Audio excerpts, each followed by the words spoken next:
Here we go, and we are live. Hello, everybody, and welcome back to Winning the Game of Business Live. And today we're going to talk about one of the biggest headaches business owners are facing right now: finding and keeping good people. Well, I hear it everywhere. I can't find anyone. No one wants to work. Everyone's asking for more money. And some are saying that we're paying bonuses. We've raised the starting salary, but still can't fill the jobs. While others are saying, I can't afford to pay that much. So today, we're going to cut through the noise and the emotion and start looking at the maths behind the question, can you really afford to pay more? And maybe, even more importantly, can you afford not to? Now, the first tool I use for every client to answer that question is a real simple one. It's a cash flow forecast. And think of the cash flow forecast as being your business checkbook on steroids. The strange thing I find when I'm working with business, how few businesses actually have a cash flow forecast. So basically what it is, you've got pounds coming in, you've got pounds going out, and the forecast tells you whether or not the balance is growing or it's shrinking. You build it weekly, and it's one of the most important business tools you can have. And yet, as I've already said, most businesses don't have one. And a lot of people are actually resistant to putting one in place because they say it's going to take too much time and effort. But the truth of it is you can put one in place in around about 4 hours and expand the level of detail over a period of time. But once a cash flow forecast is in place, it takes you about 20 minutes a week to update it. And you'll be able to see instantly whether adding someone new or giving a pay rise will help or hurt your cash flow. You just plug the new payroll figures in and instantly see the impact, and then you're able to make the decision. Now, importantly, it's not emotional, it's mathematical. Another key point is that if you're given a pay rise, the odds are you may need to do a price increase as well. So let's do some simple maths on that one. If you raise someone's pay by £1 an hour based on a 40-hour week for 52 weeks a year, that's an extra £2,080 a year. Now, if you've got 10 people and you do that across the board, that's £20,800 more in terms of payroll cost. So the big question is, how do you cover it? Now, if your average gross margin was, say, 30%, that means you're going to need an extra £69,000 in extra sales to fund that increase. That's it. So you've got to either find 69,000 of new revenue or you improve efficiency by that much. And when you put these numbers into your cash flow forecast, the emotion then disappears. You can see it and you know exactly what your options are and the time frame you have for getting it done.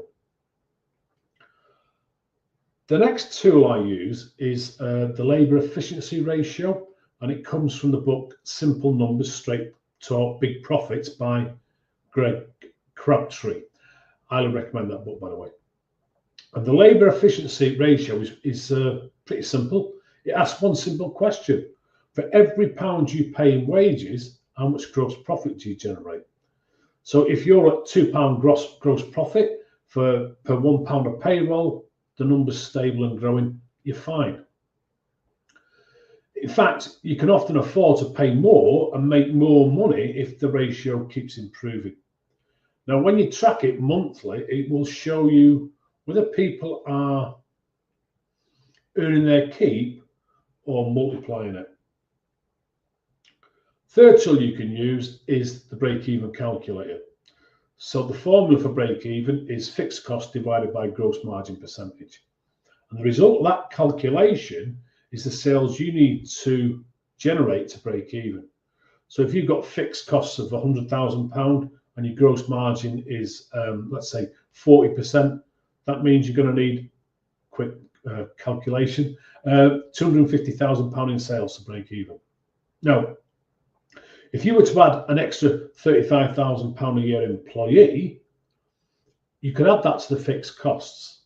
And the fixed cost now becomes £135,000, which now means you're going to need should have worked this out before I got on the fly, shouldn't I? It's going to be around about £340,000 in sales to hit break even. Now, you can ask yourself, can we generate an extra £88,000 in sales? If the answer is yes, then you can afford to hire. If it's no, you've either got to adjust your pricing, improve your margins, or wait. The thing is, the maths make it obvious. Here's the thing. Pay is emotional, but emotion is bad maths. I've heard owners say, I feel like I can't afford it, but feelings don't pay the bills. Numbers do. And 80% of the decisions are emotional. But as a business owner, 80% of your decisions need to be logical. Because if you're still making financial calls based on fear, you're gambling with your business. Some years back, I remember a client in the trades business, and he wanted to hire himself a new carpenter. Now, I'm totally going to make these figures up off the top of my head because I don't remember the actual figures. I think I seem to remember at the time that the average carpenter was making about 20, or reasonably skilled carpenter was making about £25.50 an hour. But along comes this guy and said he wants £40 an hour. And the owner said, no chance, that's nearly 50% higher than the market price. But we tracked it properly. And this £40 carpenter was almost 3 times as productive because he made fewer mistakes, he prepped better, and he had much higher customer satisfaction scores. So for every pound he was paid, he was generating £3 worth of value. Now compared to £1.52 that the others were achieving. And that extra efficiency meant he made the company about £80 an hour in gross profit. Over the year, that's roughly £80,000 in extra profit by paying one person £14.50 more an hour. So the math said yes, pay the man, because cheap labour isn't cheap.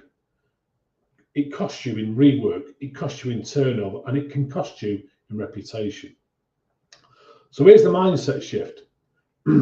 Payroll isn't just an expense, it's an investment.